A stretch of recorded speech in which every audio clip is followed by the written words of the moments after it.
Bismillah. Assalamualaikum warahmatullahi wabarakatuh. Kita mulakan dulu majlis yang mulia ini. Kita baca Al-Fatihah. A'udzubillahi minasyaitonirrajim. Bismillahirrahmanirrahim.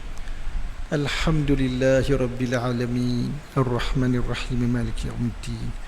Iyyaka na'budu wa iyyaka nasta'in. Ihdinas siratal mustaqim.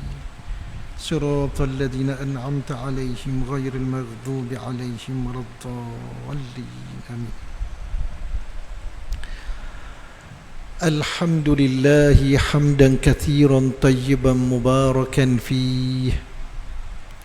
Ya Rabbana lakal hamdu kama yanbaghi li jalali wajhika wa 'azimi sultanik. Allahumma salli ala sayyidina Muhammadin abdika wa nabiyyika wa rasulika nabiyyil ummi wa ala alihi wa sahbihi wa mastanna bisunnatihi ila yaumiddin, amma ba'd.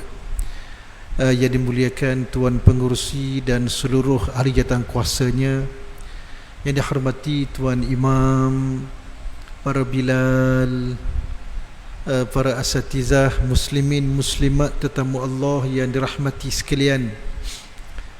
Pertamanya Alhamdulillah. Alhamdulillah, setelah sekian lama saya tidak dapat meneruskan tazkirah di sini. Adalah bila hari Sabtu malam ada masyaqqah. Minggu terakhir Sabtu, itulah dia bertangguh. Jadi Alhamdulillah, pada malam ni dapat diteruskan. Alhamdulillah, semoga Allah merahmati dan memberkati kita. Kita sambung balik buku kita, itulah 11 rahsia sihat Nabi sallallahu alaihi wasallam yang saya tolong susun saja daripada hadis-hadis Nabi. 11 rahsia sihat Nabi. Tuan-tuan dan rahmati Allah sekalian, Nabi dia mengajar kita sihat dunia, sihat di dunia kita sihat, di akhirat pun sihat. Nabi ajar prinsip sihat di dunia dan sihat di akhirat. Dan kita dah sebut banyak perkara, cuma oleh kerana lama sangat cuti tak ada, kita ulangkan sedikit. Sebab itu Nabi SAW di dunia ini, masa Nabi hidup dulu, Nabi sangat sihat luar biasa. Sangat sihat maknanya dengan keterampilan Nabi, tubuh badan Nabi gagah. Kita dah baca berlawan gusti dengan orang, Nabi menang, Masya Allah. Sahabat kalau nak gali batu-batu nak pecahkan, mereka ngadu kepada Nabi SAW. Nabi sangat sihat. Baik. Dan di akhirat confirm Nabi orang paling sihat, confirm. Sebab itulah kita bacalah hadis Nabi di dunia ini, Masya Allah, Syekh kita bagus. Nabi di dunia ini, Nabi Allah kurnia kesihatan Nabi 30 kali kesihatan orang biasa, 30 kali ganda.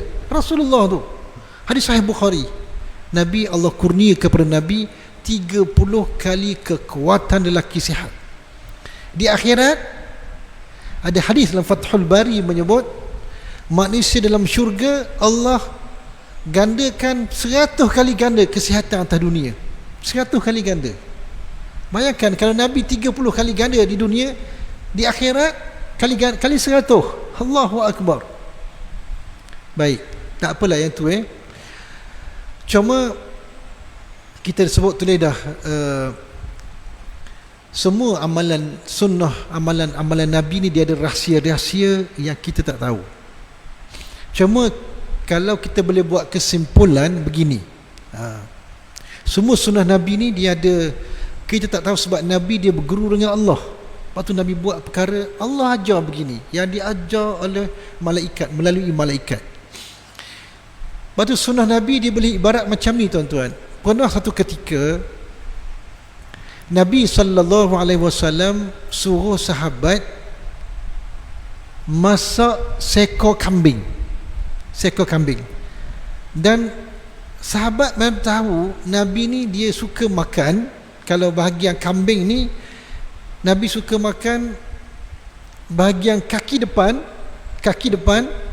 Ulama khilaf di situ sama ada peha bahagian kaki depan ataupun labu betih, zira, labu betih kan dia isi sedap tak? Ulama khilaf itu, tak apalah. Nabi suka makan ini bahagian depan, kaki depan ni. Jadi bahagian kaki depan ni ada berapa seekor kambing? 2 lah. 2. Baik. Bila masak seekor kambing, bila sudah dimasak, maka Nabi kata ke sahabat, wahai sahabat, ambil kaki tu, bahagian kaki tu untuk dijamukan, ambil. Baik, Nabi pun suruh ambil, dia pun ambil. Nabi kata ambil lagi. Sahabat pun ambil lagi. Nabi kata ambil lagi bahagian kaki depan tu, ambil lagi. Sahabat yang tu kan, yang disuruh ambil ni, patut ada 2 je. Kenapa Nabi suruh ambil lagi? Nabi kata ambil lagi. Tapi bila dia kata, dia pun tanya, ya Rasulullah, kaki depan biasa ada berapa Rasulullah? Berhenti selalu. Nabi kata apa? Wallahi, Nabi bersumpah, wallazi nafsu biyadih, wallahi, kalau bahasa kita, kalau awak tidak membangkang apa saya suruh buat, kalau kamu nak ambil 10 pun boleh ambil 10, malah kalau nak ambil lebih lagi boleh ambil. Sebab ini pertolongan Allah Subhanahu wa ta'ala. Tapi dengan sebab dia membangkang apa hak Nabi suruh, maka pertolongan Allah stop selalu, hilang selalu, habis selalu. Sebab tu kata para ulama, ada ulama menyatakan, sebab tu semua sunnah Nabi, hak Nabi suruh buat, semua ada rahsia keistimewaan macam ni. Ada rahsia-rahsia yang kita tak tahu. Tapi kalau kita membangkang atau kita meremehkan sunnah Nabi, Nabi suruh buat, keberkatan tu hilang selalu. Allahu Akbar. Tapi kalau kita buat dengan penuh kasih sayang, Allahu Akbar, dia ada rahsia-rahsia yang kita pun tak tahu, ya Allah. Sebab tu kalau siapa-siapa buat sunnah Nabi dengan penuh kasih sayang, Allah akan limpah kurnia kepada dia, insya-Allah tuan-tuan. Yang ni kita kena yakin dan kita kena pegang sungguh-sungguh. Sebab tu amalan-amalan kesihatan Nabi yang Nabi suruh buat begini, dia sangat istimewa tuan-tuan. Sama ada dikaji oleh orang sains, buat kajian, ataupun tak buat kajian, tapi semuanya istimewa. Sebab Nabi berguru dengan Allah Subhanahu wa ta'ala melalui perantaraan Jibril. Muslimin muslimat yang dirahmati Allah sekalian, jadi itulah, kita kena semua sunnah Nabi kita patut bersungguh, ya. Baik, kita sebenarnya masuk dalam nak sihat ini, dia di antara perkara penting ialah dalam bab, dia banyak bilangan, antaranya dalam bab makanan. Tuan-tuan, dalam bab makanan Nabi ajar pertama sekali dalam bab nak pilih makanan apa yang Nabi turutkan, yang Nabi ajar. Yang pertama sekali lah Nabi ajar pilih, yang sekali lah makanan halal. Waktu yang pertama sekali kita dah sebut makanan halal. Yang kedua, mesti dah jauh yang haram. Dan Nabi ajar satu lagi, jauhi makanan-makanan yang syubhah. Kena jauh juga makanan-makanan yang syubhah. Kita pun tanya dah, makanan syubhah ni makanan apa? Makanan syubhah ni ialah kesamaran. Tak tahu dia, kesamaran dia bercampur, sama ada halal ke haram. Tak tahu hak mana kesamaran. Sebenarnya bila sebut begini susah juga kita nak cuba amalkan dalam masyarakat kita. Tapi saya suka tengok dalam fatwa negara Mesir dan fatwa negara Brunei. Fatwa negara Mesir dan fatwa negara Brunei, mereka menyatakan semua makanan yang dibuat oleh orang bukan Islam, maka makanan tersebut ialah syubhat selalu. Semua makanan buatan orang bukan Islam. Sama ada cok jakin tak jakin, nombor 2. Semua makanan buatan orang bukan Islam maka dikira syubhat, kesamaran. Sebab orang kafir ni, dia tak ada halal haram, dia fikir bisnes. Sebab tu kita tak boleh percaya dalam halal haram kalau bukan Islam ni. Maka dia secara umumnya bila ada makanan orang bukan Islam, dia dikira syubhat selalu. Cuma macam Malaysia kita, dia ada cop jakim ada cop halal, yang tu mungkin longgar lah sikit. Tapi saya sendiri terlibat dengan orang jakim. Dia buat penerangan masa dia mari ke Uniza. Dia kata pula masa kita nak ambil SOP, nak buat pengesahan itu, memang mereka ikut SOP. Tapi lepas tu susah sebenarnya. Cuma kita lah, sebab tu tuan-tuan, dia makanan haram wajib dosa kalau kita makan. Tapi kalau syubhah, kalau kita makan, dosa tak berdosa? Tak berdosa kata para ulama. Tapi dalam mazhab Syafi'i, hukum ni adalah makruh saja. Tapi bukan saja makruh hukum dia. Kalau makan berdosa tak berdosa. Tapi Nabi, sahabat, salafus salih, mereka ini tak makan yang syubhah, setaraf saja macam tak makan yang haram, sama saja. Allahu Akbar. Sebab tu saya nampak dalam masyarakat kita hari ini, kita susah juga kita nak apa ni, nak buang, tak nak makan 100% selalu, mungkin payah juga. Kita buatlah sikit-sikit, koho-koho kata, slow sikit. Maknanya kalau kita nak beli, cari makanan yang orang Islam yang kita tahu dia halal, bersih molek. Cari bersih molek. Ya, tuan-tuan, saya pernah bercakap dengan pegawai kesihatan yang cek makanan-makanan yang orang bukan Islam buat. Dia pernah cek kopi orang bukan Islam buat kopi. Kadang-kadang dia campur macam-macam, Allahu Akbar. Ni kajian, ni betul. Orang ni dah bersara dah. Dia campur macam-macam lah, purung, letak. Adalah campuran-campuran tu, dia buat kajian dah. Banyak dah dia kata. Ada benda lah. Tapi kalau orang Islam buat, kita rasa lebih yakin. Tuan-tuan, sebab tu kalau tuan-tuan, ini Imam Ghazali sebut. Dia sebut dalam kitab Ihya Ulumuddin. Dia tulis dalam kitab Minhajul Abidin. Dia kata siapa-siapa yang nak lazat dalam ibadat,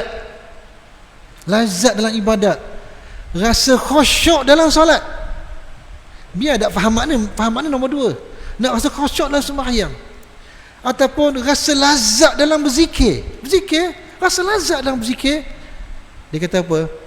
Yang pertama sekali antaranya lah, jaga makanan. Hak haram mesti dah nak makan, jangan makan yang syubhah. Jaga makan syubhah. Maksud macam mana? Maknanya kita kalau nak makan syubhah, nak beli tu, contohlah gandum. Ini kita bukan nak kempen apa-apa, minta maaf, saya tak kempen apa-apa. Ini kempen ilmiah hukum ni. Kita nak beli gandum, contohnya carilah gandum yang orang Islam buat. Sekarang ni alhamdulillah dah ada sekarang. Contoh macam apa? Gandum orang Islam apa? Faiza. Lagi apa lagi? Ada berapa lagi? Tuan-tuan boleh cari yang orang Islam buat. Mi nak makan mi, bihun ke apa-apa, cari bihun orang Islam yang buat. Sebab dia bersih, dia kesan dalam ibadat kita tu, dan dia ada kesan roh. Bihun orang bukan Islam apa dia? Banyak tak? Contoh apa? Ayam serama. Contohlah. Jadi kita kena jaga balik. Sebab tu bila tak beli tu kita cuba amat. Mula-mula tak apa lagi. Dia makan saya sebut tadi. Kalau kita makan pun tak berdosa. Tapi kita cuba sikit. Buat ulah hindar. Lama-lama tuan-tuan, kalau tuan-tuan ada perasaan macam ni, ada perasaan tu saja. Lama-lama dia rasa nikmat buat ibadat. Zikir sebut la ilaha illallah, la ilaha illallah. Nikmat tuan-tuan, percayalah. Hari ni pengalaman tok guru kita begitu. Saya jumpa seorang, baru lagi saya berjumpa, yang pengalaman cerita pengalaman hidup dia dalam berzikir. Dulu dia berzikir tu tak rasa lazat ustaz. Dia kata gitulah. Tapi bila dia mimpi tak tahulah, anugerah juga. Mari dalam mimpi dia kata apa? Jaga makanan saja. Tolong jaga makanan. Dia pun tak jaga makanan syubhat, terutama syubhat lah. Dia jaga betul. Lepas tu dia rasa sebut zikir la ilaha illallah, lazatnya dalaman dia. Ini pengalaman. Faham tak? Jadi kita barangkali hari ni mungkin kurang rasa sedap beribadat. Dia banyak faktor lain lagi. Ini salah satu. Kurang rasa lazat berzikir dan sebagainya. Salah satunya ialah bersungguh dalam bab makanan. Sebab Nabi ajar ni. Sebab tu Nabi sallallahu alaihi wasallam bukan saja yang haram Nabi tak makan. Syubhat confirm Nabi tak makan. Sebab tu riwayat menyebut Nabi bila balik ke rumah Nabi lapar tuan-tuan. Nabi lapar. Nabi orang biasa juga lapar Nabi. Bila balik rumah tengok-tengok ada kurma sebiji. Kurma atas lantai rumah Nabi. Allah, kurma ni kering, boleh basuh dan sebagainya, tak kira lah.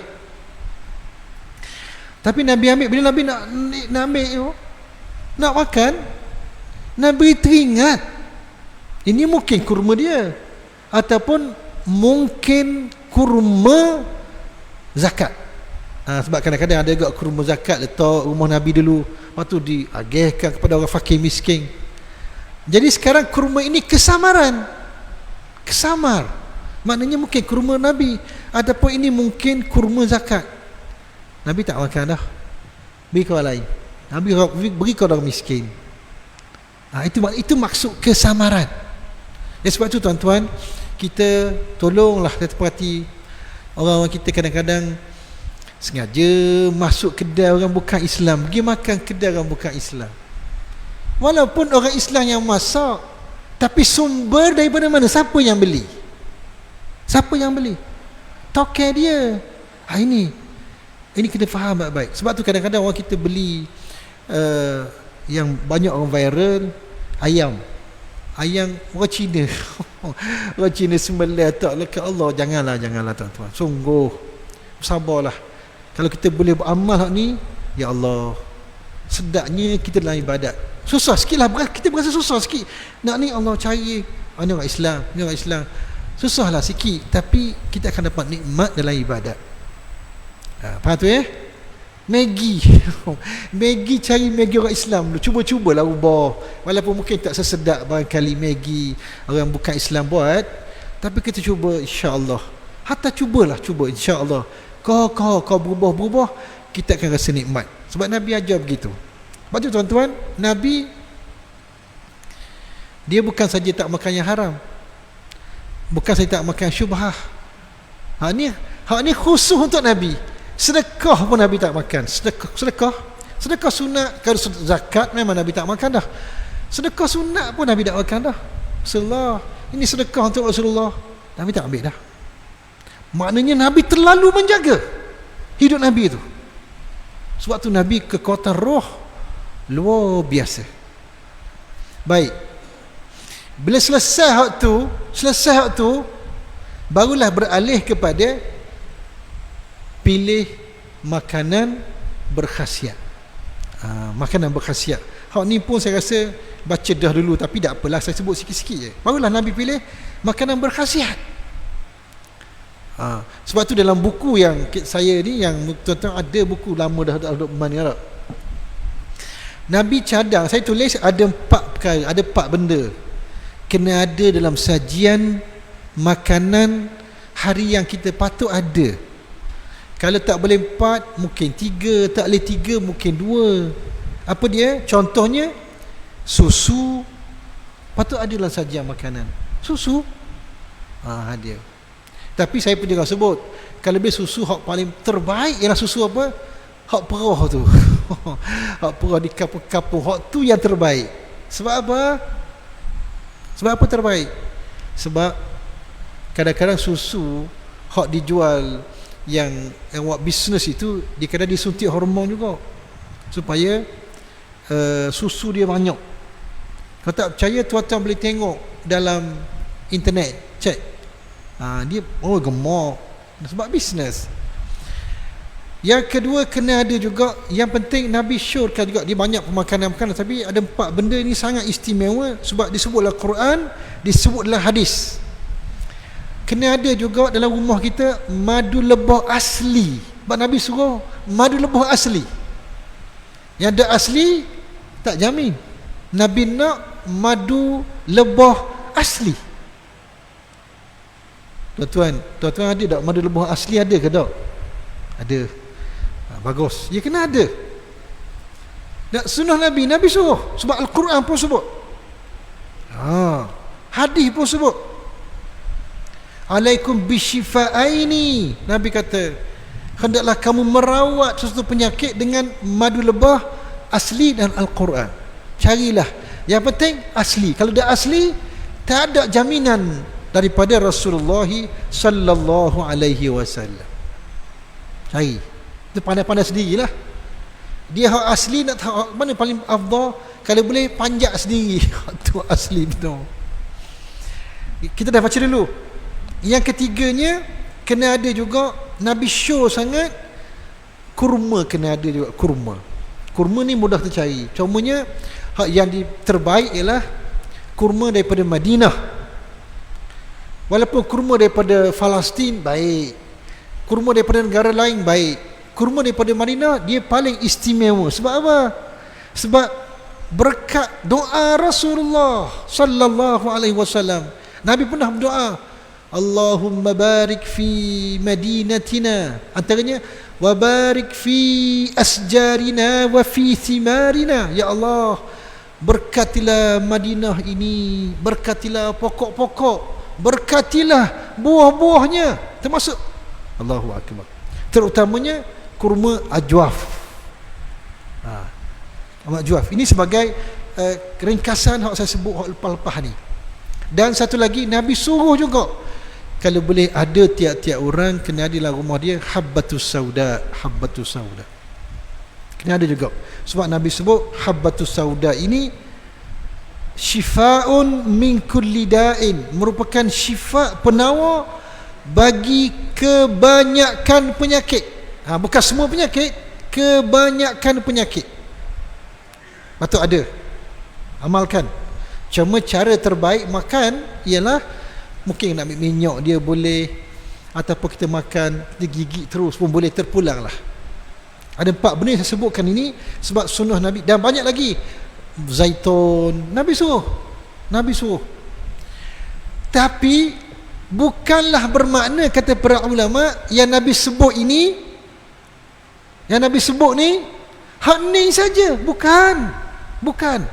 Banyak lagi benda-benda lain, pemakanan di tempat-tempat lain. Nabi hanya tunjuk contoh saja. Kata para ulama, ini hanya contoh saja.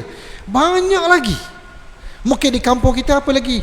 Yang bagus-bagus apa tuan-tuan? Kampung kita, di Malaysia kita ni, di Terengganu kita ni, yang menjadi amalan, tradisi orang tua-tua ataupun siapa-siapalah, bila dikaji baik, dia tak bercanggah dengan sunnah. Nabi sebut contoh saja ni. Macam bawa kata kunyit baik, amal kita ikut kunyit yang original, ataupun kunyit hitam bagus, daun ketum pun kata bagus. Tak salah. Tak salah. Kalau yang penting ada kajian yang menyatakan baik, sebab ini juga merupakan prinsip yang diajar oleh Rasulullah sallallahu alaihi wasallam. Carilah apa-apa menjadi amalan apa-apa tak kira. Tuan-tuan, saya baca hadis Nabi. Dalam Nabi makan, masa Nabi makan pernah Nabi makan kurma, Nabi campur dengan makan tembikai. Kurma campur tembikai. Allahu Akbar. Kurma campur tembikai. Kurma ulang tembikai, ataupun tembikai ulang kurma, dua-dua tak tahulah. Itu makanan, pernah Nabi makan begitu. Mungkin kita nampak, Nabi miskin ke? Nabi orang miskin ke orang kaya? Nabi orang miskin ke orang kaya? Nabi, kita boleh kata para ulama, Nabi bukan orang miskin, tapi hidup dalam miskin. Dia tak sama orang miskin hidup dalam miskin. Sebab apa? Sebab Nabi ketua negara. Nabi ada pendapatan. Katakan RM1,000 itu untuk 12 bulan. Nabi pernah ambil itu untuk 12 bulan, tapi tak sampai 2-3 bulan habis dibelanjakan. Bukan belanja untuk beli ataupun periuk nasi rumah Nabi saja. Sebab kalau rakyat umat mari minta apa-apa dengan Nabi, tak pernah Nabi tak bagi. Tak pernah. Nabi akan bagi. Ambil. Mari ambil. Allahu Akbar. Malah kalau tak cukup, pergi berhutang kedai atas nama Rasulullah sallallahu alaihi wasallam. Itu Rasulullah dahsyat. Luar biasa. Malah pemurah yang amat sangat. Tak apalah. Sebab tu Nabi ini bukan orang miskin, tuan-tuan, tapi hidup dalam miskin. Itu special tu. Saya nak cerita, ada hadis Nabi pernah makan kurma dengan timbikai, timun. Apa rahsia dia? Rupa-rupanya dan Nabi dalam berpemakanan ni, Nabi ada juga pemikiran Nabi, sebab kurma ni dia panas. Dia ada bahan dia lah, kandungan itu panas. Timun ini sejuk. Jadi panas campur sejuk jadi apa? Stabil. Dipanggil apa dia? Dipanggil apa tu? Keseimbangan. Sebab tu kita dalam bab pemakanan nak pilih makanan ni, ya Allah, kita kena ada juga makanan-makanan begini, kena ada. Ataupun rawatan-rawatan yang jenis rawatan dia kena ada, tuan-tuan. Macam madu lebah, madu lebah ni bahasa sains dia panggil peroksida. Yang boleh mematikan kuman, peroksida dia panggil. Dan ada sejenis makanan antioksida. Antioksida kenapa tak tahu, saya pun tak tahu. Tapi antaranya teribos. Saya pernah tengok teribos dia antioksida. Itu dia. Jadi wallahu alam. Banyak lagi. Jadi benda-benda begini maknanya kita kena tahu juga untuk merawat diri kita. Tanya sepatah apa-apa doktor kena tahu, sebab Nabi ada pemikiran ni. Kita jangan makan sembarangan dok. Nabi dia ada, walaupun ialah serba kekurangan, sebab Nabi ni harta diberi pada orang ramai. Dia kena ada pemakanan begini. Jadi tuan-tuan, dalam rumah tangga kita, kehidupan kita nak sihat dalam bab pemakanan, kena ada pemakanan yang berawatan. Ulam jangan ingat sembarangan. Ulam raja tu Masya Allah sangat baik untuk merawat. Waktu zaman endemik ni, kita kena cari benda-benda begini, tuan-tuan. Selamat dan sebagainya lah. Cari lagi, tanya pakar-pakar yang buat kajian macam tu, insya-Allah. Dia itulah sebenarnya itu prinsip sunnah tu. Bukan, itu prinsip sunnah. Prinsip sunnah Nabi sallallahu alaihi wasallam. Baik. Lepas tu barulah makan masa mana. Ini kesimpulan pelajaran lepas ni. Makan bila masa Nabi makan. Tuan-tuan, Nabi bila makan ialah bila lapar saja. Lapar baru Nabi makan. Allahu Akbar. Lapar baru Nabi makan. Kita ni, tuan-tuan lapar ke kenyang tuan-tuan? Cara duduk tu bukan orang lapar lah. Dia orang lapar ni dari cara duduk tu. Allahu Akbar. Saya bila tengok lapar, saya teringat kepada sahabat Nabi. Sahabat Nabi Abu Hurairah. Abu Hurairah ni dia panggil ahli sufah. Maknanya kalau Nabi lapar, dia lapar, sahabat lapar. Maknanya kalau dia lapar tu maknanya Nabi lapar juga. Tuan-tuan, rupa-rupanya lapar ni, lapar ini dia bawa kesan sihat tau. Lapar ini dibawa kesan sihat. Tapi kalau lapar yang berpanjangan, itu bahaya juga. Saya teringat Abu Hurairah, maknanya Abu Hurairah satu ketika tu lapar sangat. Tapi dia tak khabar ke orang. Sebab apa Nabi tak khabar kepada orang? Sebab Nabi ajar begitu. Nabi ajar jangan susah macam mana pun. Yang mula-mula mengadu ialah mengadu pada Allah dulu. Jangan mengadu pada orang. Tapi kalau orang tanya, boleh jawab. Haji makan tak lagi? Tak lagi. Boleh. Tapi kalau mengadu ke orang, oi, hamba tak makan, hamba tak percomel dari segi. Sebab tu Abu Hurairah tu ketika dia berada dekat Raudah, antara mimbar dengan kubur Nabi sekarang, lapar doa lalu. Siapa dia terduduk lapar sangat. Maknanya dia lapar tu maknanya Nabi pun lapar. Sebab dia makan bersama dengan Nabi. Ahli sufah ni. Allah. Siapa satu ketika Abu Hurairah kata, dia berguling tahu. Berguling sebab apa? Lapar yang amat sangat. Tapi tak beritahu orang. Orang mari, apa dia ni? Ni kena rasuk ke apa? Orang kata dia kena rasuk. Dah lapar. Tak apalah nak beritahu, maknanya sahabat-sahabat yang ni, maknanya Nabi pun dah lapar sebegini. Tak apalah tuan-tuan. Nabi makan bila lapar saja. Allahu Akbar. Cuma Nabi dia ada masa makan. Nabi dia ada masa makan dia. Masa makan Nabi yang Nabi utamakan, bukan Nabi utama, Nabi ada waktu makan, waktu utama. 2 campur 1. 2 campur 1. 2 campur 1 apa? Maknanya waktu breakfast pagi Nabi makan. Banyak riwayat Nabi makan pagi. Sebab tu ada riwayat Nabi pernah bila balik lepas main subuh, cakap dengan sahabat, Nabi balik rumah, Nabi tanya Aisyah radhiyallahu anha, ya Aisyah, kita nak makan apa hari ni pagi? Jemput ke lepeng ke tak ada ke pagi ni? Gandum kan? Tak ada, kosong. Pernah kosong rumah Nabi. Pernah kosong rumah siapa ni? Rumah ketua negara Islam ni. Kosong. Kau ada makanan. Dah, makanan makan mana? Beri kau orang. Dahsyat. Waktu kalau ketua negara fikir rakyat macam ni, dahsyat negara. Percaya kita sebut. Baik. Mana Nabi makan? Pagi. Dan satu lagi, waktu makan Nabi juga ialah makan malam. Nabi pertama makan malam ni waktu penting juga bagi Nabi.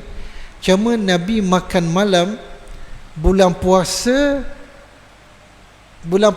ke tak bulan puasa apa, waktunya hampir sama saja.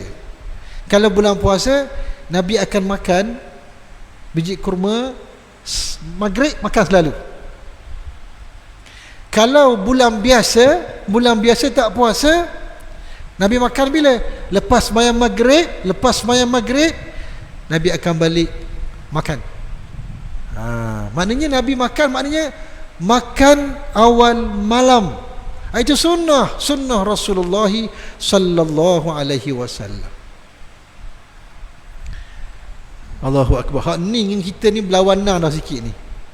Kadang-kadang tengah malam makan lagi. Baik. Tapi Nabi bila makan, tapi ada sebenarnya yang pernah saya sebut tapi nak ulang balik. Nabi biasa waktu maghrib, Nabi akan makan, katakan malam tersebut Nabi akan bermalam di rumah Zainab radhiyallahu anha. Jadi lepas sembahyang maghrib, Nabi akan balik ke rumah Zainab radhiyallahu anha sebab nak makan malam maghrib lah. Maka semua para isteri Nabi, sebab Nabi berpoligami, Semua para isteri Nabi berkumpul di rumah Zainab, semuanya makan sama belaka ramai-ramai. Allahu Akbar. Hak ni confirm orang gontak nasib memang tak boleh buat gini, tak boleh buat. Pertama, tak boleh poligami. Kalau boleh poligami pun nak kumpul gini, kalau boleh ni memang boleh buat contoh lah kalau boleh. Baik tuan-tuan, Nabi di masa, kalau Nabi tak puasa, Nabi makan tengah hari. Kalau ada makanan biasanya lepas zuhur. Baik, bila Nabi makan, ya Allah tuan-tuan, bila Nabi makan pula seumur hidup, kita boleh kata seumur hidup Nabi kalau makan, sikit lagi Nabi kalau makan, maksima kata para ulama ialah 1/3 isi perut saja. 1/3 itu maksima dah. 1/3 isi perut. Allahu Akbar. Dah 1/3 nak tahu ke mana? 1/3 ni kalau bahasa mudah dalam hadis lain, sebab Nabi kata nahnu qaumun la na'kulu hatta najua' wa idza akalna la nashba'. Nabi kata kami satu kaum tak makan melainkan lapar, dan bila makan, kalau bahasa mudah, berhenti sebelum kenyang. Itulah maksud 1/3, lebih kurang. Makan ketika lapar. Jadi bila makan tu merasa nak tambah lagi, berhenti dah. Allah, kalau kita boleh amal hak ni je, tuan-tuan sihat, tuan-tuan percayalah tuan-tuan. Ya Rahman Ya Rahim, kalau boleh amal ni. Kalau kita tanya diri kita, berapa kali dalam umur hidup kita berhenti sebelum kenyang bila makan? Berapa kali dalam umur hidup? Berapa kali? Musim raya ni kau sedap makan. Allahu Akbar. Nabi seumur hidup ni paling banyak ni, kadang-kadang makan suap, 2 suap berhenti dah. Dahsyat. Kenapa Nabi makan sikit? Saya perhati, wallahu alam, kalau kita buat contoh kadang-kadang tak, anak-anak kita yang rajin baca, yang buat nak periksa tu, kadang-kadang mereka ni kita beri makanan ke dia pun dia tak makan. Mana kadang-kadang makan mana?